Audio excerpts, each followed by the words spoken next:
மா என்ன பண்றீங்க? கோயிலுக்கு போட்டு புளி சாப்பாடு இருக்க ரெடி பண்ணிட்டு இருக்கறேன் நீ. சரி சரிமா. பத்தா ரெடி பண்ணா ஆன் பண்ணவே செய்றீங்க. ஆமா. இதெல்லாம் வறுக்கணும். என்னமா போட்டு வறுக்கணும்? இந்த வெந்தயம் ஃபர்ஸ்ட் முதல்ல வெந்தயத்தை போட்டு நல்லா கொஞ்சம் பொரியிற மாதிரி வறுத்துக்கணும். சரி.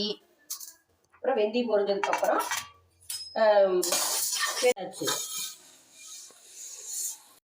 ஓகேவா?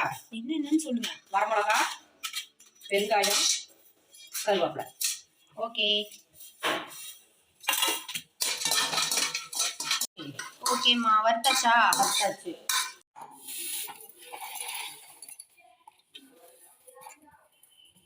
அப்புறம் என்னமா பண்ணணும்?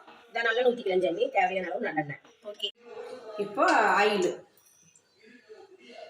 நல்லெண்ணெய் கொஞ்சம், ஆயில் கொஞ்சம். ஆமாம். பருப்பு போடுறோம். கடலைப்பருப்பு போட்டதுக்கப்புறம் கடலைப்பருப்பு வறுபட்டதுக்கப்புறம் இருக்கிற மிளகாய், பூண்டு, கருவேப்பிலை போட்டுடுறோம்.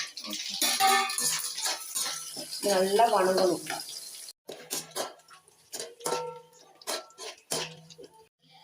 பூண்டு மிளகாய் நல்லா வணங்கிச்சு. நீ புளி கரைச்சி ஊற்றலாம். புளி கரைச்சல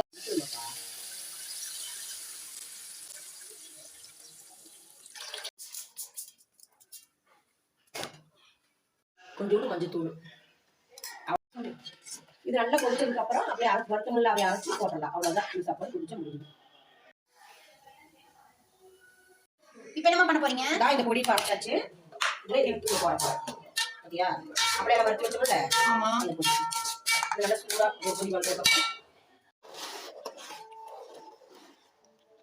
கொதிக்குது. இது ரெடி ஆயிடுச்சா? ரெடி ஆயிடுச்சு. இறக்கிடலாம். ஓகேம்மா. அவ்வளவுதான். அவ்வளவுதான். புளி ரெடி. சாப்பாடு போட்டா செய்யுது. சரிம்மா.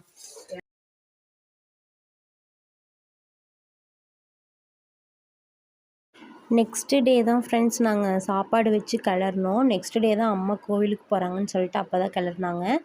கிளற வரையும் நான் பக்கத்துலேயே உட்காந்துட்டு இருந்தேன், எப்போ கொடுப்பாங்கன்னு. ஏன்னா எனக்கு எங்கள் அம்மா செய்கிற புளி சாப்பாடு ரொம்ப பிடிக்கும். செம டேஸ்ட்டாக இருக்கும் அது. நீங்களும் ட்ரை பண்ணி பார்த்துட்டு எப்படி இருந்துச்சு அப்படின்னு கமெண்ட்ஸில் சொல்லுங்கள். மறக்காமல் ட்ரை பண்ணி பாருங்கள்.